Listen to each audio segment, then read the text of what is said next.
flatland and lots of marshland, so I think this is where the paddy is, the rice fields, because it's very lowland and marshy and wet.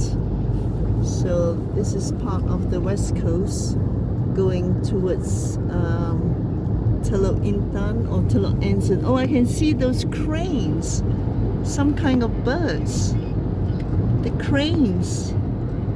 So they like the paddy fields. Look at these white birds flying. They are cranes. All these white birds.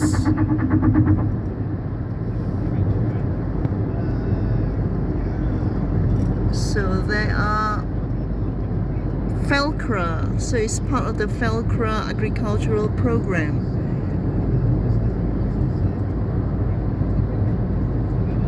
I can see the birds there. Yeah, I think they are cranes. The cranes come here because of the water, right? Cranes always like water, don't they?